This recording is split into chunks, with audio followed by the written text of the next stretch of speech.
Hey, what's going on, everybody? Welcome back to the Tyler Smith Pod. It's been a minute. It's been way too long, but we're ready. We're back. It's July 30th. We're going to be jumping into the first week of NFL training camp and diving into some of the biggest headlines and stories out there in NFL training camp week one. So, first things first, we're going to take a deep dive into here today. We're going to take a look at one of the bigger stories, in my personal opinion, is Kyler Murray's contract. Kyler Murray recently just signed a contract with the Arizona Cardinals, a contract that is well deserved, obviously, in my opinion, because Kyler Murray has been a great player for the Arizona Cardinals as well. He's just been a great player throughout his career. Won a Heisman, number one overall pick, even got selected into the MLB draft by the Oakland Athletics. So I think Kyler Murray is going to be a great player for the Arizona Cardinals. They're building around him. They're retooling the franchise around him.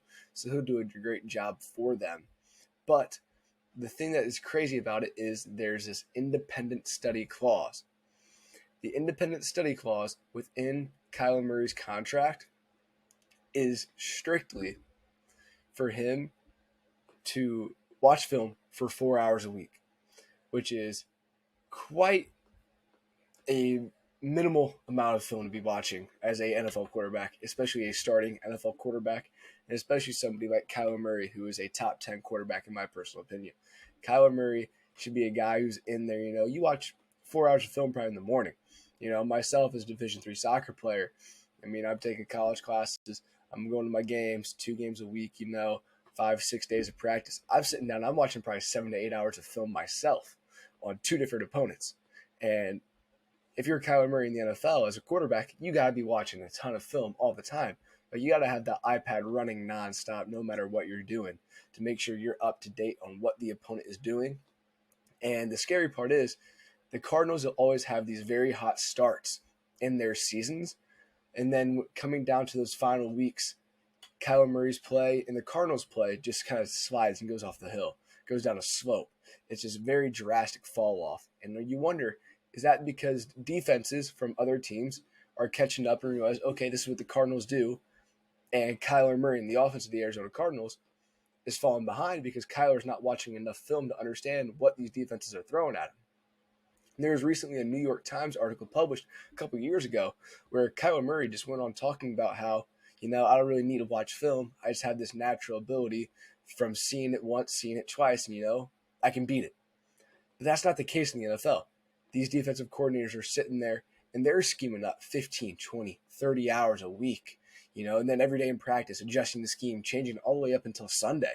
So if other teams are putting in more time and more hours to figure out you and stop you, and you're not doing the same to figure out a way to beat them, it gets kind of dangerous at that point because Kyler Murray is then pulling back some of his teammates as well. The Arizona Cardinals recently put out a memo saying, like, hey, we're sorry for doing this. It's not what we actually meant it to be. But my thing is, the Arizona Cardinals front office wrote it into the contract for a reason. It's not a joke. You don't throw something in there like that for no reason. It's one of the first NFL contracts to have something like that written into it. Granted, there have been some crazy contracts out there before, but a contract to say, hey, my starting quarterback, I'm getting hundreds of millions of dollars, making one of the highest paid players at the position and in the league in general. I need you to watch 4 hours of film on your own. It's pretty minuscule. It's pretty ridiculous that that's even happening. And you wrote it in for a reason. You don't write that in there for no reason. You write that in there for fluff? No. You write that in there because you don't think Kyler's watching film. And my thing is, Kyler Murray's agent, Kyler Murray's team, and himself, they've looked over that contract. Or if Kyler Murray himself didn't look over it, obviously his agent and his team did, and then they came back to him with information. So the thing there is, Kyler Murray, you walked into the front office, you signed that piece of paper. Why are you throwing a fit about it? You could have said something in the discussions, in the negotiations, saying, I don't want this in there because it makes me look bad for some reason, or so on and so forth. As well, Kyler Murray's team could have handled it a completely different way. They could just be like, yeah, the Cardinals just want to put that in there to make sure I'm doing my stuff, doing my film. I'm already watching, 4 to 6 hours of film on the first day. Or I'm watching so many hours of film already. It's just kind of there to appease everybody. It was something that they wanted, and I just wanted to move on and get my money. Comes out like that, completely different story. It makes you feel so much better about what is actually happening within the Cardinals organization, as well as Kyler Murray as this face of the franchise quarterback, as well as a top 10 quarterback, and now one of the highest paid players within the league, and especially in the NFL at quarterback. Another crazy story out there as well, sticking on the contract lines, DK Metcalf. DK Metcalf just signed a massive deal as well at the Seattle Seahawks. I want to say for about $72 million, which is pretty phenomenal. I want to say about $58 million of that is guaranteed over 3 years. So that's great to see DK Metcalf getting paid. And a very interesting thing going on right now, DK Metcalf's agent is Deebo Samuel's agent. So DK Metcalf just reset the wide receiver market. So as well as Devontae Adams. So you're going to see Deebo Samuel getting a big bag coming his way as well. So that agent is killing it. He's making the money. Him or her, I'm not sure. But that guy or girl is making absolute money as well. Kind of playing with the NFL right now, making sure his guys are getting the money that they deserve, which is pretty amazing. As well, another crazy story coming out of Seattle. Drew Lock is looking like a baller. He's looking good in these early weeks, early reps from voluntary OTAs and now mandatory training camp. He looks very strong, coming on very, very loud. Everybody's kind of like, oh no, Drew Lock's coming in here. Drew Lock's not the guy. But Drew Lock's looking like the guy. And the Seattle Seahawks are very high on him early on as well, which is something to think about. When Drew Lock was coming out of college from Missouri, the Seahawks were very high on him. Obviously, they didn't select him because they had Russell Wilson sitting there. But in their pre-draft analysis of him, they thought, hey, this is a guy, maybe we take a look at, especially with Russell Wilson on the team. So that shows you how high they looked at Drew Lock. We have our quarterback, we have our franchise quarterback, but hey, can't hurt to get this guy into the mix. So I think Drew Lock might have a future home in Seattle if he can figure it out. As well, you have Geno Smith on a $7 million contract, which is pretty budget friendly for a high-level backup or a low-level starter. So personally, either way, if you're the Seahawks, you're pretty happy with your quarterback situation, and you think Drew Lock very well could be the guy. Unfortunately, you just had Chris Carson retire recently from previous injuries going on throughout his career. So he earlier on this week, I want to say about Wednesday, I believe. So that would have been like the 28th, 27th, he retired. Unfortunately, stepping away from the NFL. But that opens up Kenneth Walker a path to be that explosive number one running back for the Seattle Seahawks, which is pretty amazing if you are a Seahawks fan. NFL recently is Julio Jones signing with the Tampa Bay Buccaneers. Julio has said he had offers from the Colts, the Packers, and several other organizations within the NFL, but obviously chose Tampa Bay for one reason only. Wants to go after a ring. Wants to go ring chasing with Tom Brady and some of the best players out there, some of the best old vets in the game, with some especially young and talented teams out there. He's going to Tampa Bay. He's trying to get a ring. He wants to be with the greatest quarterback of all time, Tom Brady. He thinks it can get the job done. It's going to be him, Mike Evans, Chris Godwin, as it was 1, 2, 3. But then you got to think about some of the other guys that the Tampa Bay Buccaneers have. Scotty Miller is a name that everyone's kind of forgot about in recent discussions, and he was one of Tom Brady's favorite weapons, especially as a slot receiver as well. So I think Julio Jones as a third option, maybe even a fourth option, one of the best receivers of his generation, absolutely insane to see. That's going to be an absolutely amazing pickup for the Tampa Bay Buccaneers. The Buccaneers last year struggled late in the season because they had some wide receivers go down. You had Chris Godwin go down with injury. So Julio Jones, extra insurance. As well, you have Gronkowski, who recently retired, rumored to be coming back later on in the NFL season. But as of right now, you need some guys to help fill in and fill those holes, get those extra receptions and yards. Julio Jones very well could be that player for Tom Brady and the Tampa Bay Buccaneers offense. While they also brought in Kyle Rudolph and Cameron Brate, I believe, to lock down that tight end room. So the offensive weapons out there in Tampa Bay, you worried about it with Gronk going away, but they got the best receiver of a generation and two top-level tight ends over the last 10 years, which is pretty unreal to think about. So the Tampa Bay Buccaneers are looking pretty in the offensive room, especially with all their weapons that they have. And we haven't even talked about Leonard Fournette in that backfield. Leonard Fournette coming back in shape, coming in ready to get a ring. Leonard Fournette, one of the best running backs in my personal opinion, someone who was very slept on, especially after his time in Jacksonville, just because a lot of drama happened there. Leonard Fournette, a great power back, especially somebody who's been in Tampa already, knows the offense, knows the scheme, very well could have great success this year because teams are going to open up their defenses, lighten up the box to try and stop all those offensive threats the Tampa Bay Buccaneers have. You have Mike Evans, Chris Godwin, Julio Jones, Kyle Rudolph. So they're going to have teams kind of struggling to match up weapon to weapon, man to man. But you're going to have Leonard Fournette take advantage of those light boxes. But the biggest red flag for the Tampa Bay Buccaneers right now is the fact that they've lost their 3 interior linemen. 2 went away in free agency, and then you have Jensen, unfortunately going down with an injury in training camp week 1 early on. You hate to see those happen, but unlikely to come back this season, most likely out all the season long, unless it's late season, early playoffs, if the tests are positive. Good looks and say, hey, maybe he come back healthy, maybe he can come back strong late in the season. But all signs point to now out for the year, done on IR, which is terrible to see, especially with Jensen being kind of one of those veteran leaders for the Tampa Bay Buccaneers, and especially with him and Tom Brady already having some chemistry, some communication, versus bringing in a completely new center or maybe a new offensive line unit. Because the offensive line, the biggest thing there is reps together and playing together all the time. Being a unit, that is a positional group where you have to know what each and every guy is doing at all times and trust each other. So if you have 3 new interior linemen, you still have Tristan Wirfs on the edge, but it just gets dangerous when you bring in all 3 new faces or other people who maybe you're not familiar with. Maybe you bring in a backup Jensen right now, or maybe you go in the free agent market and grab a center. It gets a little dicey because you may not know each other well, you don't have those reps and that communication, that chemistry, which really is what the Tampa Bay Buccaneers are all about, because you're going to have Tom Brady sitting back in the pocket all day trying to pass. If your offensive line isn't picking up the right assignments, isn't communicating things correctly, Tom Brady's going to be getting hit a lot, which is not a good look for the soon-to-be 45-year-old quarterback. Honestly, in my opinion, one of the most confident and swaggiest quarterbacks in the NFL, little geeky, you may say it, Russell Wilson, showing up to training camp in this massive truck. But that's not the story. Russell Wilson showing up to training camp in his own Broncos jersey, something he made on his own. It's not an official Broncos jersey, but it's the colors, it's the throwback, but it's just that Team 3 jersey. Have you ever seen another NFL player or professional player at all wear their own jersey to a match, to a practice, to a training camp, to a game, anything, anywhere, everywhere? And that maybe wasn't a charity event? No. But Russell Wilson rolling up to training camp day 1, looking like this, unreal.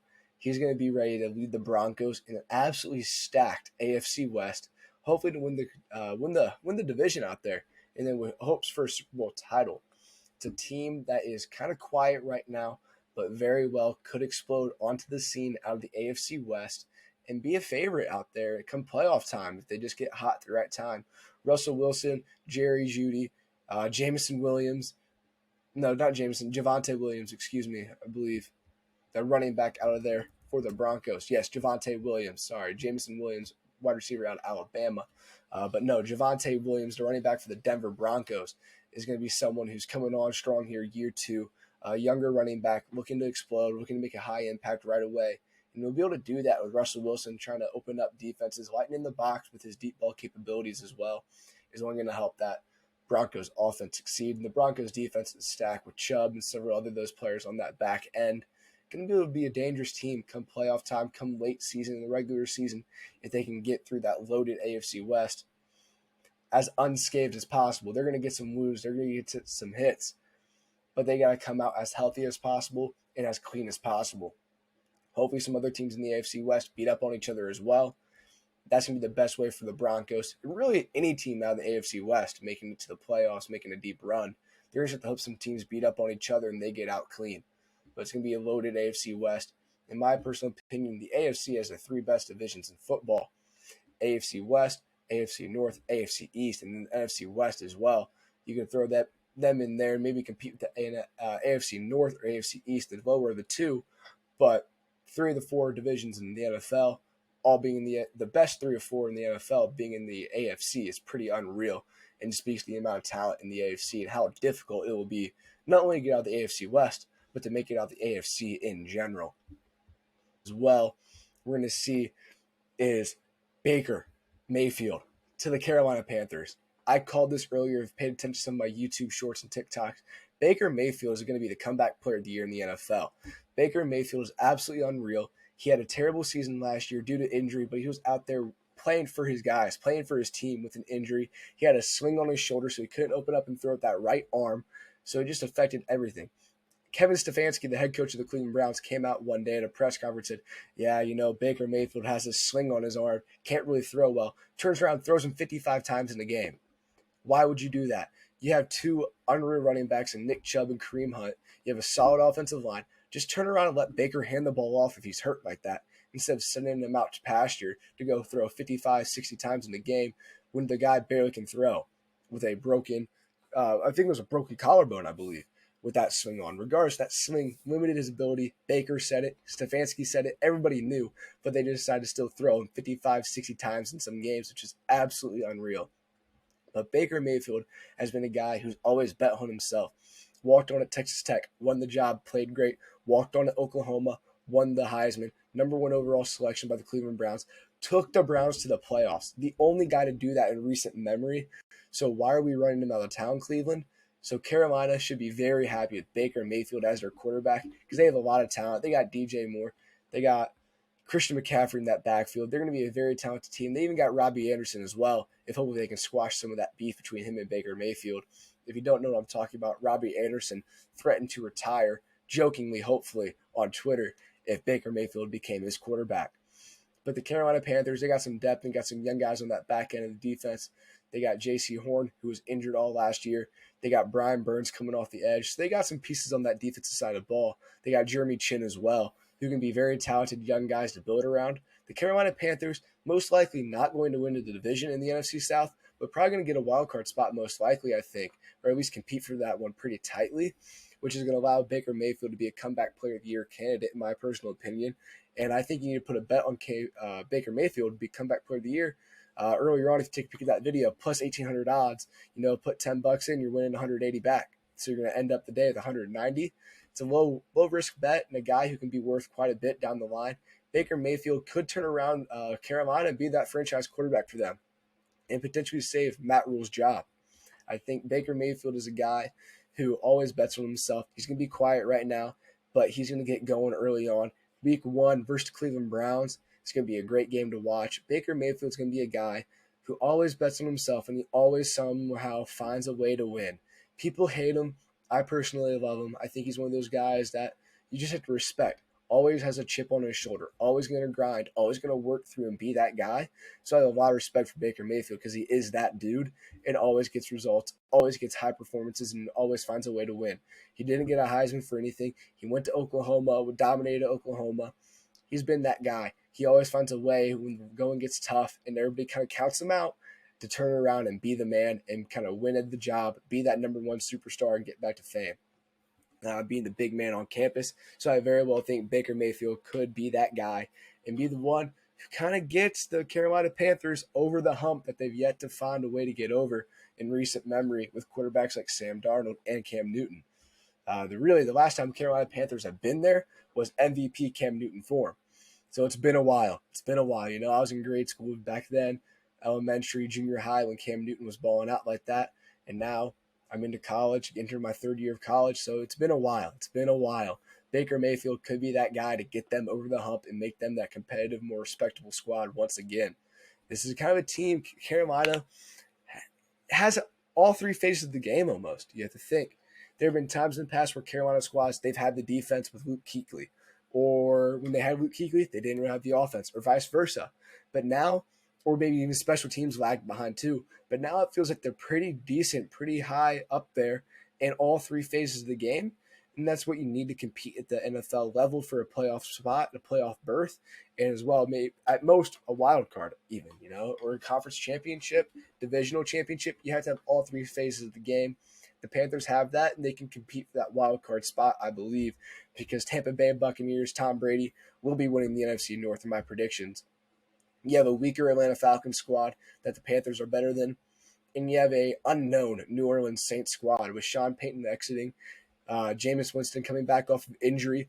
We know Jameis, he looked promising early on, but coming off of injury, how much of that was Sean Payton's offense? We don't know that. A lot of question marks surrounding the Saints. As well, you have Alvin Kamara. Will he be suspended? Will he not? How long? How many games? That's been one story that's kind of slid under the radar because of all the Deshaun Watson drama, which we'll be getting into in a moment. But Alvin Kamara, if you don't remember, around the Pro Bowl time, got arrested for assaulting a man at a Las Vegas nightclub, I believe, or a Las Vegas casino, one of the two. Not a good look. He's going to be suspended probably, I imagine, 4 to 6 games, somewhere in there. So the New Orleans Saints, without their old head coach that they had forever, and now without their star running back. They did add Tyrann Mathieu, but it's going to be a little confusing down there in New Orleans, trying to figure out who they are, trying to find that identity without knowing who you are within the building, who's going to be there day one, and you don't know about your quarterback. Outside looking in, obviously the staff's going to know, yeah, Jameis is our guy, but outside looking in from the media perspective, from the fan perspective, we don't know what Jameis is looking like on a day-to-day. So it could be very interesting. Jameis Winston is the guy who redefined 30 for 30. Jameis Winston, 30 touchdowns, 30 picks in a season in Tampa Bay. He is just a guy who slings the ball like crazy. He couldn't see apparently until he got LASIK. So what if LASIK cures all? Very well could be. We're going to see a lot from Jameis Winston hopefully this year if you're a New Orleans Saints fan. But I'm not sure what the Saints are going to bring to the table. They're a team that's probably the biggest question marks out there in my personal opinion. But yeah, getting into the Cleveland Browns, Deshaun Watson, man, this situation just keeps getting better and better for the worst, honestly. Deshaun Watson settled a lot of cases. I think he settled about 20 of 24. And even the Texans got involved in it now, and they had to settle a bunch of cases. But we're looking down. Sue Robinson, working with the NFL, kind of as a lawyer, judge, and jury kind of for the NFL, is going to be the person who comes out and says, hey, Roger Goodell, I think we need to spend Deshaun Watson X amount of games. What's that going to look like? We've heard up to a season, to 0 games, to 4 games, to 6, to 8, to 10, to 12. It can be anything. But the craziest thing is Deshaun Watson's team has said, and as well the NFLPA, if Deshaun's suspended a whole season, we will be suing the NFL. I think it's absolutely wild. You have to kind of go and look on precedent, some precedent you have previous cases. And the only precedent around is Ben Roethlisberger. Ben Roethlisberger, I believe he had 2 cases of a similar manner, not the same as Deshaun Watson, but similar manner. And he was suspended for 6 games, appealed down to 4, I believe, for 2.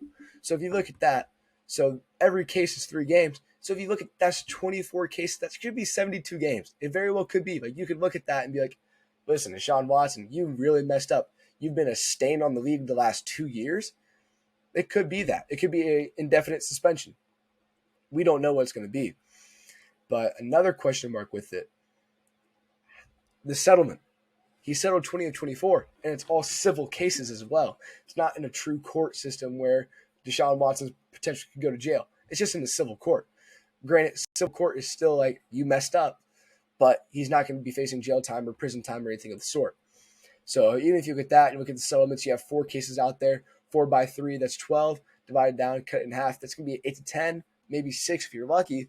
But I still think he needs to be suspended the whole season or at least 12 to 14 games. Like, he's been a stain on the league. You haven't been able to talk about the NFL without someone thinking about Deshaun Watson. It's been all over the media, all over the storylines, everywhere. It's ridiculous. But I think my personal opinion should be suspended pretty heavily. But my gut is telling me Deshaun Watson probably not going to be seeing a high suspension or a large suspension because these teams at the Falcons, the Saints, the Eagles, the Browns, they wouldn't have really been interested in Deshaun Watson knowing that he'd been suspended that long. I know a bunch of cases came out after the trade, but those teams, they had been checking with the NFL asking like, hey, if we were to trade for Deshaun Watson, how many games? Just get an idea. And I'm sure someone gave a number, Obviously, things changed. The world's rapidly changing. I mean, he gained 4 cases, I believe, 4 to 6 cases after the trade. So it always grows. I know for sure he had 2 that came out and actually pursued civil damages.